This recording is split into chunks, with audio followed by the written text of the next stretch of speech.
que no se los puede explicar ni por la pobreza, ni por la marginalidad, ni por la falta de educación. Es decir, que yo creo que el mal existe y es siempre una opción porque el hombre es libre. Sin duda. La única posibilidad de una sociedad donde, aparte, no se puede ser libre en una sociedad donde haya ningún control, ningún orden. Lo sigo percibiendo honestamente como como una dicotomía demasiado tajante en la que no me puedo reconocer en ninguno de sus términos. Digamos, plantear la libertad, idea. yo lo enfoco desde el punto de vista de la libertad.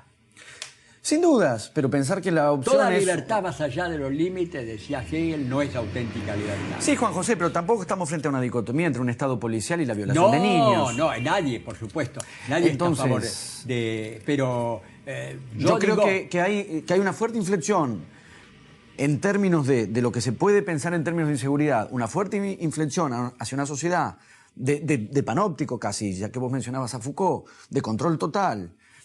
Digamos, una cosa es el lugar de la policía en un orden social y otra cosa es una sociedad ordenada policialmente. No, yo estoy completamente en desacuerdo. Entonces, pero en las democracias avanzadas, bueno, no se permite, por ejemplo, salir multitudes encapuchadas con un palo en la mano. Los llevan presos. Yo no veo ni esa clase de administración tan pulcra en ciudades de primer mundo. En París, por ejemplo, estas cosas también suceden. No, la perfección no existe. No solo no es la perfección, parte. no solo no es la perfección, no solo no digo la perfección, tampoco percibo yo personalmente ese estado de caos que parece aparecer en la caracterización de ustedes. Hay que decir que en cierto tipo de manifestaciones los servicios de inteligencia identifican de un modo eventualmente irregular a ciertos individuos y aplican después sobre ellos un tipo de ensañamiento personal que es completamente ilegal, y eso está hecho desde el aparato de Estado, y es eso lo que ha conducido que algunos que participan en marchas en espacios públicos se cubran la cara. Pero, atendeme, es una reacción defensiva ante una acción irregular del Estado que ha derivado en esa situación. Pero la falta de represión ha motivado, por ejemplo, el asesinato de un militante de extrema izquierda, que sí la policía hubiera reprimido a la patota, no hubiera ocurrido. Es decir, que se vuelve contra los propios que son críticos muy radicales del sistema y del orden, como son los trotskistas. Uno de los pocos muertos, por suerte, que ha habido en este sistema ha sido un militante de extrema izquierda. No fue un fascista, fue un militante de extrema izquierda. Y bueno, ¿por qué? Porque no reprimió la policía a la patota. No puede haber patotas. No puede haber patotas armadas, como hay en la Argentina. Juan José, estamos en un país donde ha muerto Mariano Ferreira, y el hecho efectivamente es gravísimo, y la implicación de las patotas sindical con sus correspondientes burócratas debe ser denunciado. Y yo personalmente adhiero a esa posición, no hago más que recomendar, subrayar e insistir sobre la excepcionalidad del libro de Diego Rojas sobre esa cuestión. Pero estamos también en un país donde no solo se mató a Mariano Ferreira, sino también a Costecchi y Santillán. Y a Costecchi y Santillán los mató la policía. Entonces es imposible en la Argentina pensar en una instancia sin pensar en la otra. No, tiene que haber una policía democrática, pero ahora no hay ningún... Es decir, que no haya ninguna policía porque no supieron crear en 7 años de kirchnerismo, no han sabido crear una policía democrática, es un gobierno fallido. Confieso que no veo a la sociedad argentina como una sociedad sin policía.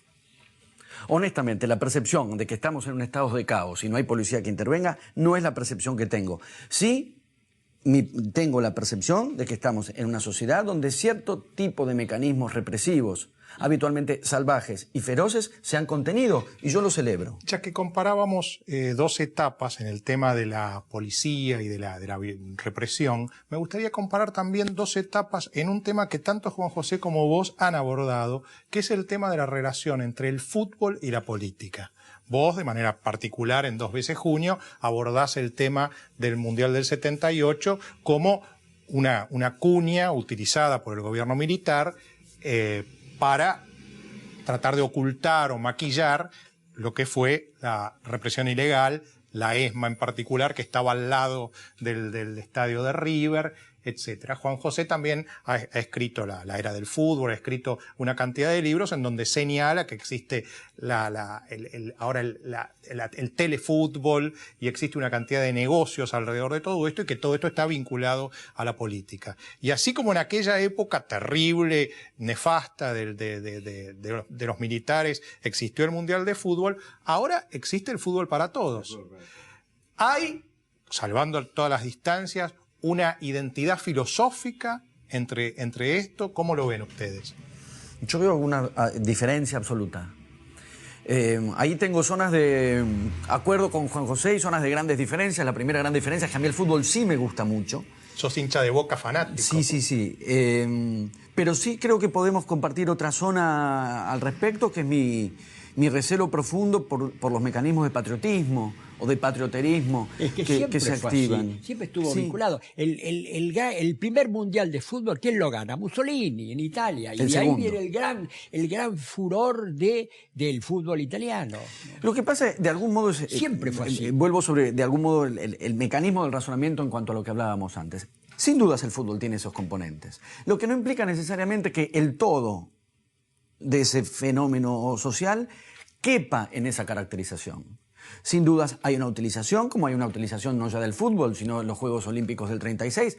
También hay un empleo por parte de Hitler. Ahora, presuponer que por ende el deporte en general es fascista, bueno, no lo es. Yo jamás se me ocurriría escribir un libro en contra del voleibol, porque el fútbol es totalitario. Si mañana, no el voleibol, si mañana la filatelia se convirtiera en una pasión colectiva que enloquece a todo el mundo, yo escribiría contra la filatelia, que es la cosa más inocente. Yo creo que el fútbol, uno está subordinado al fútbol. Yo, por ejemplo, me gusta ir a leer a los que... Yo tengo que estar estudiando a ver cuándo va a haber un partido para no ir al café, porque sé que va a estar el fútbol es omnipresente. Eso es lo que yo llamo el carácter totalitario del fútbol en este momento en la Argentina. Yo me permito ahí volver a traer a colación a la escuela de Sanford. Si vos tenés que dar una conferencia, tenés que mirar antes que ese día no juegue Boca y River, porque no te va nadie. Si juegan Boca y River, no voy yo. Sí. Ahí debo decir, si juegan Boca y River, debo admitir que no voy yo. No voy. Así sea yo el que da la conferencia. Borges dio una conferencia sobre Sheffield el día del Mundial que jugaba no sé quién. Y fue él y tres locos. Pero lo hizo deliberadamente. Yo creo que hay algo, de todas maneras, que forma parte de los dispositivos generales de la cultura de masas. Para no pensar que es el fútbol. Se ha vuelto difícil leer en muchos bares porque la televisión está puesta a volumen. Pero la televisión está puesta siempre en el fútbol. Se puso por el fútbol. Yo voy mucho a los casos, no está en otros programas, no está en los noticiosos, está en el fútbol. A veces porque no hay ningún partido, pero hoy, bueno, eso se ha agravado con el fútbol para todos, claramente, ¿no? El fútbol para todos para mí es una cosa muy beneficiosa. De todos modos, ya mismo voy a pasarte mi lista de bares porque yo tengo el mismo dilema, con algo que me perjudica todavía más, que es que como a mí además me interesa, mi factor de distracción se multiplica. Voy a pasarte mi lista de bares donde no hay tele con fútbol para que puedas leer, me vas a encontrar en esos bares. Clásica y moderna y pará de contar. Pero ahí se va a distraer porque te va a encontrar a vos. No, los lectores nos respetamos las distancias, nos saludamos y nos ponemos a trabajar. Pero si bien sin dudas está esta dimensión expansiva, que es propia de la cultura de masas y tiene ese grado de infiltración y perturbación que es propia de la cultura de masas, no estamos completamente tomados por el fútbol, como tampoco estamos completamente tomados por el delito ni por la inseguridad. Creo en ese punto que hay que matizar y la verdad es que son fenómenos que ocupan un lugar. Mayoritarios y que van creciendo día a día, eso es indudable. Ahora, apropiarse de un fenómeno de este tipo, el Estado, nacionalizar ese fenómeno, porque si es telefútbol, como dice Juan José, en realidad al apropiarse de las imágenes se apropian del fútbol. No permitir pasar publicidad privada, pasar solamente el nunca menos. Esto no roza, no se desliza hacia el autoritarismo, hacia el fascismo. Es una medida totalitaria. Mi percepción es que el fútbol estaba apropiado antes. Yo de hecho antes no lo podía privada. Porque lo pasaban por cable y lo codificaban. Y todas las actividades, como que me digas que la ópera está apropiada porque hay que pagar la entrada en el Colón. No es del mismo orden. No es del mismo orden. Porque el vos te gusta más el fútbol que la ópera. No solamente, no, porque cuando yo voy a la cancha sí pago mi entrada. Y no considero que hay una privatización del espectáculo porque tengo que pagar mi entrada para acceder a ese lugar. pero que sobre la televisación. Y todo el mundo que paga fuera por para lo que cable. quiere. Es como aquella famosa novela de Manuel Puig que obligaba a las mujeres a hacer un servicio de prostitución público porque decía que si no se discriminaba a los feos. Lo que vos me decís es que en realidad el fútbol, porque a vos te gusta, tiene que ser gratis para todos y otras actividades no. También las prostitutas tendrían que ser gratis. No, yo lo que estoy diciendo es, porque yo no estoy diciendo que el fútbol tenga que ser gratis. Se cobran entradas a los estadios y es razonable que así sea. Ahora bien, en la televisación de ese espectáculo, para el que se paga entrada para asistir, había 1 o 2 filtros para poder acceder a esa televisación, que era primero que solo fuera por cable y segundo, el modo progresivo y cada vez más insistente con que las productoras de estas transmisiones codificaban los diferentes partidos. Entonces era pagar el cable, eso era verdaderamente ser público cautivo. Era primero pagar el cable y luego estar entregado a un régimen de codificación de partidos donde de pronto te aparecían sumas complementarias si querías verlo, que se llama pay-per-view, lo que había que pagar para poder ver cada uno de los partidos y verdaderamente, primero era un negocio fenomenal. Y no en el sentido de que el fútbol es un negocio fenomenal legítimamente en el cobro de entradas. Era verdaderamente un tipo de restricción. Casi te diría que prefiero que me cobren la venta de jugadores. Ahora, por ejemplo, vos escuchás. No, me refiero a la posibilidad de acceder al espectáculo. Vos fíjate que lo que estaba ocurriendo con las transmisiones. Un famoso dirigente de fútbol dijo una frase absolutamente verdadera. El fútbol se juega en la oficina, la cancha es para la gilada. Eso es el fútbol actual. Bueno, allí voy yo. Yo ya sé que pertenezco a la gilada porque yo no he vendido ni comprado nunca a un jugador. Y con mi sueldo docente no creo que pueda hacerlo nunca.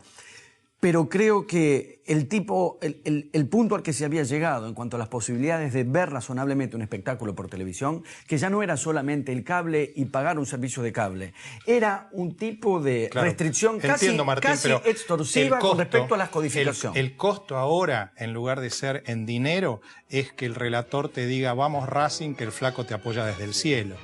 ¿A vos te parece? Eso es obsceno. Sí. Mira, noté el otro día que, a diferencia de lo que pasaba antes, que es que el relato radial iba desacompasado con la imagen, otra vez la radio y la imagen coinciden por completo. Baja el volumen y ¿Vos poné querés decir que la radio. gente no es tonta? No sé, hay gente tonta y gente que no. Quiero decir que tenés la posibilidad de elegir lo que quieras escuchar. Bueno, creo que ha sido muy rico el programa. Muchísimas gracias, Martín. Muchas gracias Hasta el a ustedes. domingo que viene.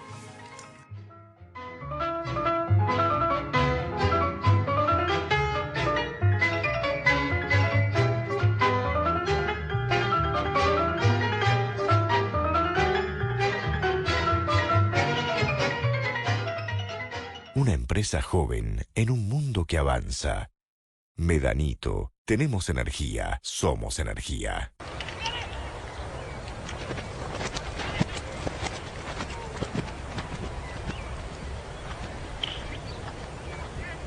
Créditos hipotecarios del Banco Ciudad. 20 años cuota fija y los últimos 3 años de regalo. Informate 0822 20400, www.bancociudad.com.ar o en cualquiera de nuestras sucursales. Banco Ciudad. Te quiere ver crecer. El 10 de julio hay elecciones en la ciudad. Consulta el padrón electoral e informate en www.buenosaires.gov.ar/elecciones 2011. Además encontrá más información en tu CGPC. Buenos Aires Ciudad. UCES, la excelencia, un compromiso. www.uces.edu.ar